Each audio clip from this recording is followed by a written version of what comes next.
اللهم اجعل في سفرنا هذا البر والتقوى ومن العمل ما تحب وترضى اللهم يسر علينا مشقة سفرنا واطوي عنا بعده اللهم إنا نعوذ بك من وعثاء السفر وكآبة المنظر وسوء المنقلب في الأهل والمال والولد بسم الله الرحمن الرحيم لإيلاف قريش إيلافهم رحلة الشتاء والصيف فليعبدوا رب هذا البيت. അള്ളാഹുവിന്റെ അപാരമായ അനുഗ്രഹത്താൽ നമ്മൾ ഇന്ന് ത്വായിഫിലേക്ക് പോവുകയാണ്. നമ്മുടെ ഉംറ യാത്രയിൽ ഇന്നത്തെ 5ാമത്തെ ഉംറയാണ്. ആ ഉംറയ്ക്ക് വേണ്ടിയാണ് നമ്മൾ ത്വായിഫിലോട്ട് പോകുന്നത്. 5ാമത്തെ ഉംറ എന്ന് പറയുമ്പോൾ ഇന്നത്തെ ഉംറ ഹജ്ജിന്റെ മീഖാത്തിൽ നിന്നാണ്. അള്ളാഹു തൗഫീഖ് ചെയ്യട്ടെ. നമ്മൾ ഇതുവരെ സ്പർശിക്കാത്ത നമ്മുടെ ഇന്ത്യക്കാരുടെ ഫ്ലൈറ്റ് മാർഗം വരുന്ന, അതേപോലെ GCC കൺട്രീസുകളിൽ നിന്ന് വരുന്ന ആളുകൾക്ക് ഇഹ്റാം ചെയ്യുന്ന പ്രതലമാണ് കർമുൽ മനാസിൽ. ഇന്നത് അസ്സൈനുൽ കബീർ എന്ന പേരിൽ അറിയപ്പെടുന്നു. വിശാലമായ സംവിധാനം അവിടെ ഉണ്ട്.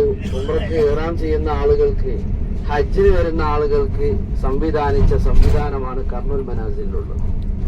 പലപ്പോഴും പല ആളുകൾ ഇഹ്റാം ചെയ്യാതെ ഹറമിലെത്താറുണ്ട്, അല്ലെങ്കിൽ ജിദ്ദയിൽ വന്ന് ഫ്ലൈറ്റ് ഇറങ്ങാറുണ്ട്. ഇഹ്റാം ചെയ്യില്ല.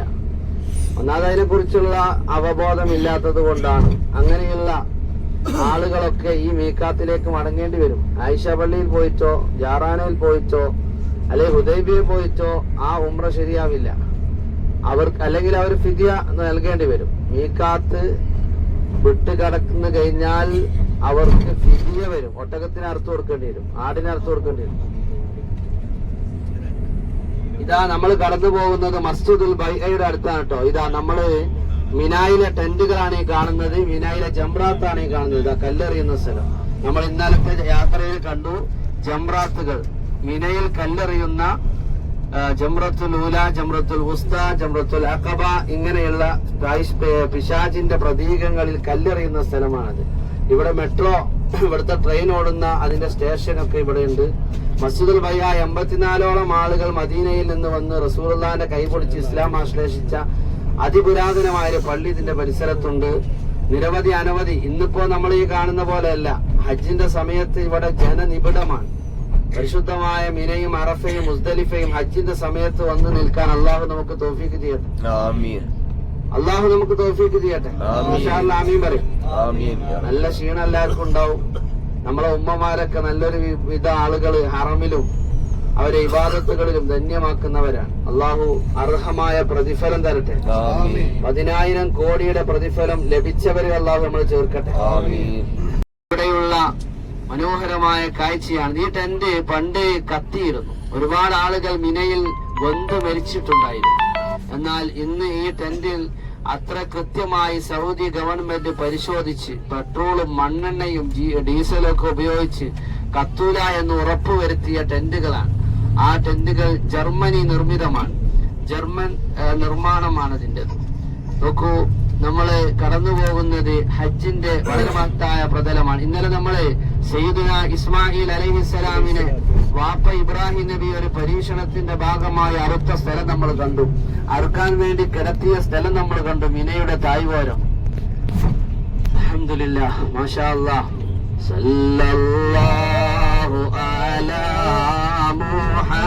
മുഹമ്മദ് സല്ലല്ലാഹു അലൈഹി വസല്ലം സല്ലല്ലാഹു അലാ മുഹമ്മദ് സല്ലല്ലാഹു അലൈഹി വസല്ലം സല്ലല്ലാഹു അലാ മുഹമ്മദ് സല്ലല്ലാഹു അലൈഹി വസല്ലം. ജംറാത്തുകൾ ഒന്നുകൂടി നമ്മൾ കാണുകയാണ്.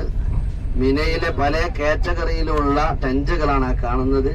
ഇതിന്റെ ആഖിർ ടെന്റ് ജാറാനയിലേക്ക് പോകുമ്പോൾ ഈ നഫക്ക കടന്നാലുണ്ട്. ആ കാണുന്ന ഇടത്തെ ഭാഗത്തുള്ള ചുമന്ന കെട്ടിടം അത് ഇന്ന് ഉപയോഗശൂന്യമാണ്. അത് ഇവിടെ വർക്ക് ചെയ്യിപ്പിച്ച് അവിടെ ഇട്ടു. ഇന്ന് സൗദി ഗവൺമെന്റിന് അത് ഇനി ഹജ്ജിന്റെ സമയത്ത് ഉപയോഗിക്കാൻ പറ്റില്ല. കാരണം അന്ന് വിഐപികൾക്ക് താമസിക്കാൻ ടെന്റുകൾ പോരാ, അവർക്ക് ആ കെട്ടിടം വേണമെന്ന് പറഞ്ഞ് ഉണ്ടാക്കി വെച്ചതാണ്. പക്ഷെ പണ്ഡിത സഭ എതിർക്കുകയും എല്ലാവരും, ഏത് മുതലാളിയും ഏത് രാജാവും ഏത് വലിയ ആളുകളായാലും ശരി, അവർ ഹജ്ജിന് വന്നാൽ ഈ ടെന്റിൽ കിടന്നുറങ്ങിക്കൊള്ളണം. വളരെ ചുരുങ്ങിയ ദിവസമാണെങ്കിലും ഹജ്ജിന് വരാൻ പോകുന്ന ഹജ്ജൊക്കെ എന്ന് പറഞ്ഞാൽ ഇപ്പൊ നമ്മൾ ഇപ്പോ വലിയ ചൂടൊന്നും കാണില്ല. ഹജ്ജിന്റെ സീസൺ കഴിഞ്ഞ സീസണിലൊക്കെ ഇവിടെ ആളുകൾ ചൂടേറ്റ് മരിച്ചിട്ടുണ്ട്. എങ്ങനെയായാലും ആളുകള് വിശ്വാസികൾ ഒഴുകിക്കൊണ്ടിരിക്കുകയാണ്. അല്ലാഹു തആല നമുക്കും അങ്ങനെ ഒരു അവസരം നൽകുമാറാവട്ടെ. നോക്കൂ, ഇത് തുരങ്കപാതകളാണ്. ഇങ്ങനെ ഒരുപാട് പാതകൾ മക്കയില് മദീനയിലൊക്കെ ഉണ്ട്. മക്കയിലാണ് കൂടുതലുള്ളത്. മലകൾ തുരന്നിട്ടുള്ള തുരങ്കപാതകൾ. ഇതൊക്കെ നമ്മളിങ്ങനെ കാണുമ്പോ ഇസ്രായേൽ എന്ന് പറയുന്ന സയനിസ്റ്റ് ഭീകരരോട് പോരാടിക്കൊണ്ടിരിക്കുന്ന ഇന്തിഫാദയുടെ പലസ്തീനിന്റെ മക്കളെ നമ്മൾ ഓർക്കുകയാണ്. അവിടെയുള്ള ഹമാസിന്റെ സംവിധാനങ്ങൾ ഓർക്കുകയാണ്. അമേരിക്ക പോലും വിറച്ചു നിൽക്കുകയാണ് അവരുടെ മുമ്പിൽ. ലോക പോലീസായ യാങ്കി അമ്മാവൻ പോലും പേടിച്ചരണ്ട് നിൽക്കുന്ന ഒരവസ്ഥയിലാണ് പലസ്തീനികളുടെ ഈമാൻ മുന്നോട്ട് പോയിക്കൊണ്ടിരിക്കുന്നത്. അള്ളാഹുവിന്റെ ഹബീബ് മുത്ത് റസൂലുള്ളാഹി സ്വല്ലല്ലാഹു അലൈഹി വസല്ലം പറഞ്ഞു, പലസ്തീൻ ചിരിക്കാതെ ലോകം അവസാനിക്കുകയില്ല. പലസ്തീൻ ചിരിക്കാതെ ലോകം അവസാനിക്കുകയില്ല. 150ഓളം കയ്യിലുള്ള 300-ലധികം വരുന്ന ഇസ്രായേലി തടവുകാരെ പലസ്തീന്റെ കയ്യിൽ നിന്ന് യാചിച്ച് അവർ മോചിപ്പിച്ചെടുക്കാൻ വേണ്ടി ശ്രമിച്ച രംഗം, അവസാനം വെടിനിർത്തൽ കരാറ് അത് അംഗീകരിച്ചപ്പോൾ ഓരോന്നായിട്ട് ഒരു കേടുപാടുകളുമില്ലാതെ ബന്ദികളെ വിട്ടുകൊടുത്ത ഹമാസിന്റെ മനസ്സ്, ഇതൊക്കെ ലോകം വായിക്കുകയാണ് എന്നാണ്. ഇവിടുത്തെ ഗവൺമെന്റിന്റെ ശരീഅ നിയമം നടപ്പിലാക്കുന്ന പള്ളി വളപ്പാണത്. അപ്പൊ അവിടെ പറഞ്ഞിട്ട് അഷ്ഹദു അല്ലാ ഇലാഹ ഇല്ലല്ലാഹ് വഅഷ്ഹദു അന്നക റസൂലുള്ളാഹ്, നബിയുടെ മുമ്പിൽ വെച്ചുകൊണ്ട് ഇസ്ലാം സ്വീകരിച്ചു. അദ്ദേഹം ഇസ്ലാം സ്വീകരിച്ച മുന്തിരി തോട്ടമുള്ള സ്ഥലത്ത് എന്തുണ്ടായി? പിന്നീട് ഒരു പള്ളി നിർമ്മിക്കപ്പെട്ടു. ആ പള്ളിക്ക് മസ്ജിദ് അദ്ദാസ എന്ന് പേര്. ഇന്നും ആ മുന്തിരി തോട്ടമില്ലെങ്കിലും ഇപ്പൊ സ്ട്രോബെറിയാണ്. അതിന്റെ അടുത്ത് ഒരു പള്ളി, ഹദ്ദാസ പള്ളി നമുക്ക് കാണാം. പിന്നെ നമുക്ക് പ്രധാനപ്പെട്ട ഒരു പള്ളിയിലേക്കാണ് പോകുന്നത്. ചരിത്ര പുരുഷന്റെ പള്ളിയിലേക്കാണ് പോകുന്നത്. അദ്ദേഹത്തിന്റെ ഖബർ ഇവിടെ ഉണ്ട്.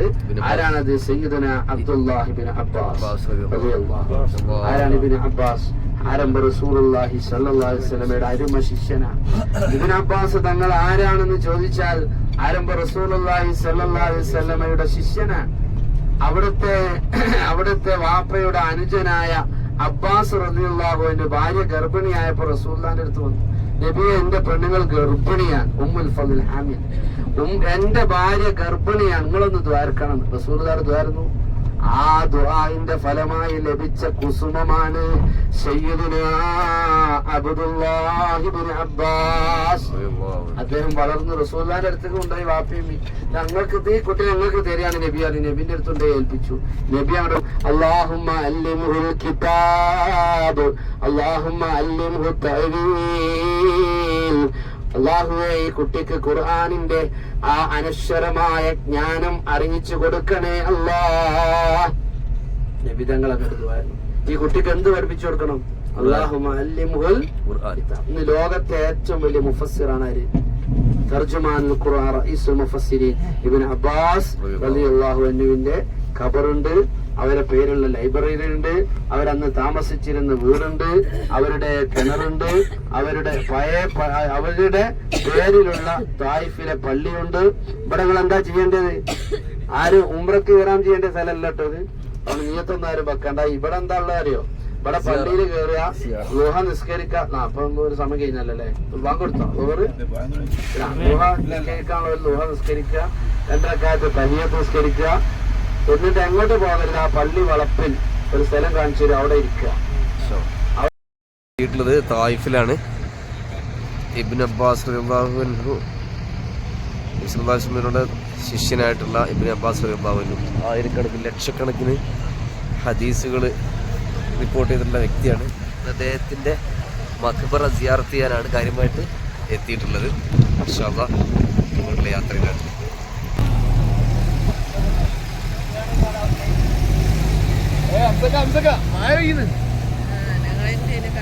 പിന്നെന്താ നിങ്ങളില്ലല്ലേ അതില് ചെയ്യട്ടോ.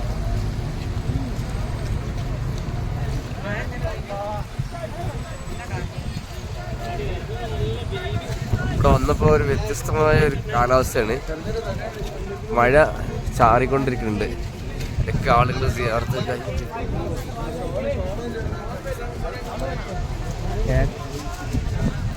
തായിഫില് നബിസ്വല്ലല്ലാഹുഅലൈഹി കല്ലെറിഞ്ഞ അതുപോലെ കൂക്കി വിളിച്ച നാട്ടിലാണ് ഇപ്പം നമ്മളുള്ളത്. ഇവിടുത്തെ ഏറ്റവും വലിയ പ്രത്യേകത ഇബ്നു അബ്ബാസ് റളിയല്ലാഹുവിന്റെ ഖബർ ഇവിടെയാണുള്ളത് എന്നതാണ്. ഇബ്നു അബ്ബാസ് റളിയല്ലാഹുവിന്റെ മഖബറ സ്ഥിതി ചെയ്യുന്ന സ്ഥലത്താണുള്ളത്. പഴയ കാലത്തുള്ള പള്ളിയാണ്. ഇവിടെ ഒന്ന് സംരക്ഷിച്ച് നിലനിർത്തിക്കൊണ്ടിരിക്കുകയാണ്.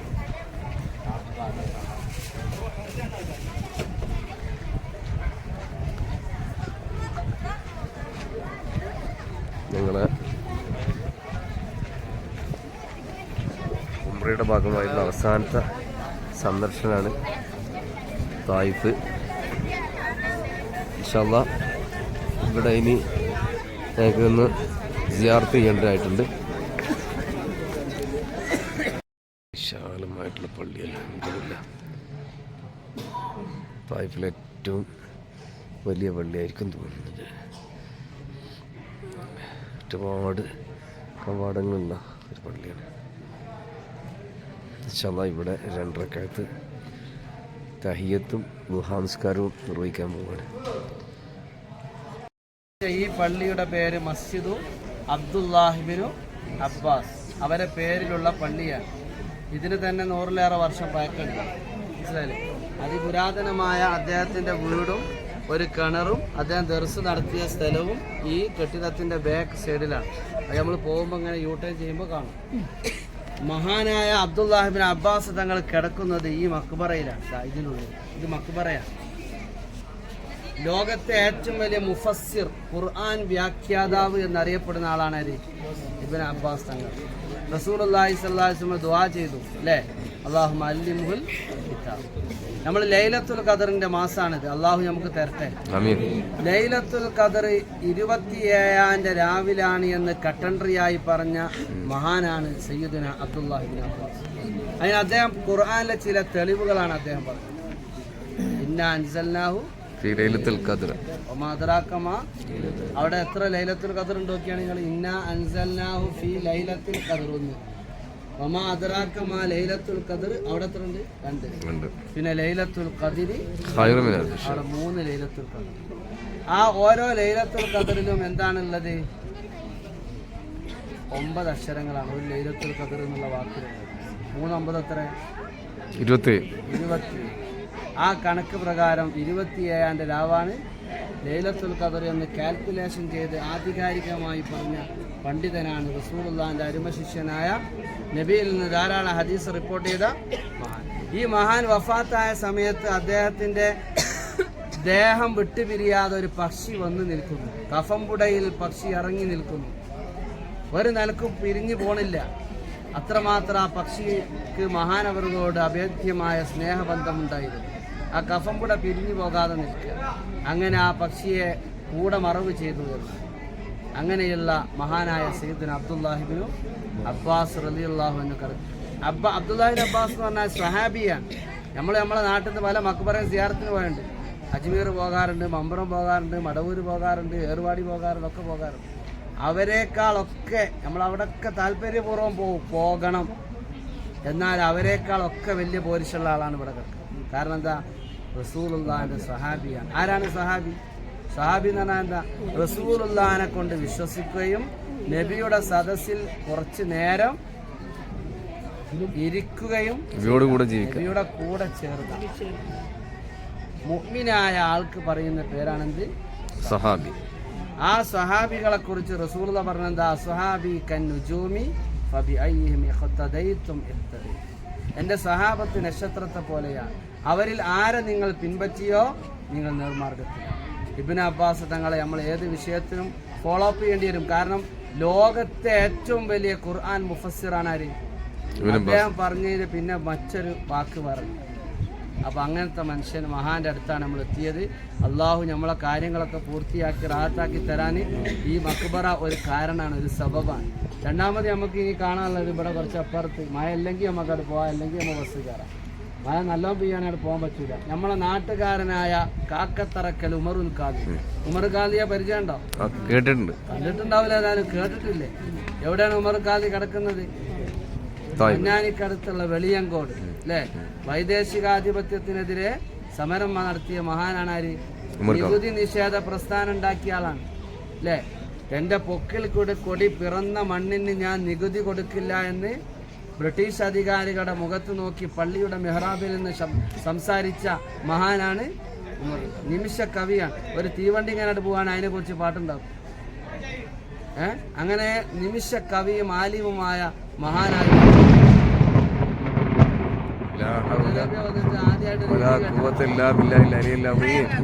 അതാണ് എന്തോ ഒരു നിയമത്തോടെ ഇറങ്ങാൻ പോവാന്ന്.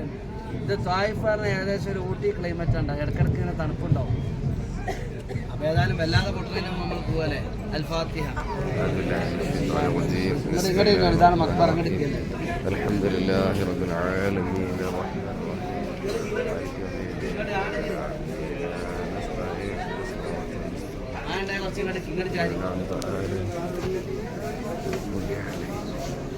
والضالين آمين بسم الله الرحمن الرحيم قل هو الله أحد الله. ഈ ഭാഗത്ത് നോക്കും, കുറച്ച് വീട് പൊഞ്ഞെടുക്കുന്നുണ്ട്. അവിടെയാണ് ആ ജൂത പെണ്ണിന്റെ വീട്. രണ്ടാമതായി സൗദി ബോർഡ് വെച്ച ഈ സ്ഥലത്ത് ഇതായി വലിയ പാറക്കല്ലിനെടുത്ത് റസൂലുള്ളാഹിനെ മുറിവേറ്റ് കിടക്കുകയാണ്. അപ്പൊ നോക്കൂ, അതിന്റെ മുകളിലേക്ക് നോക്കൂ, വലിയൊരു ഭീമാകാരമായ പാറ നിൽക്കണുണ്ടെങ്കിൽ അവിടെ നോക്കി, അങ്ങോട്ട് നോക്കി, വലിയൊരു കല്ലുണ്ടാവും. ആ ഒരു കട്ട അതിന്റെ താഴെ രണ്ട് പൂള്, രണ്ട് കട്ട താങ്ങി നിർത്തുന്നു. ആ രണ്ട് കട്ട 1400 വർഷം മുകളിൽ ഉണ്ടോ? കാണണില്ലേ? ഇവിടെ എത്തി ഹബീബായ റസൂലുള്ളാഹി. അവിടുത്തെ കല്ലെറിഞ്ഞിട്ട് ഇവിടുന്ന് അങ്ങോട്ട് ഓടിക്കുകയാണ്. കല്ലേറ് കൊണ്ട് കല്ലേറിന്റെ പൂമാല സ്വീകരിച്ചു ആരംഭ റസൂലുള്ളാഹി. നിങ്ങൾ പരിശുദ്ധ ദീനിന്റെ പ്രബോധനത്തിന് വേണ്ടി എത്രമാത്രം ത്യാഗമാണ് ത്വായിഫിന്റെ മണ്ണിലെ ഹബീബ് സഹിച്ചത്. നോക്കൂ, അവിടുത്തെ കല്ലെറിഞ്ഞു ദീനിന് വേണ്ടി. നമ്മൾ ഒരു കല്ല് പോയിട്ട് ഒരു പേപ്പറിന്റെ ഏറ് പോലും നമ്മൾ കൊണ്ടുപോയില്ല, ഒരു ചെരുപ്പിന്റെ ഏറ് നമുക്ക് കിട്ടിയിട്ടില്ല. അള്ളാന്റെ ഹബീബിനെ കല്ലെറിയുകയാണ്. അവിടുത്തെ ശരീരത്തിൽ നിന്ന് രക്തം ഒഴുകുകയാണ്.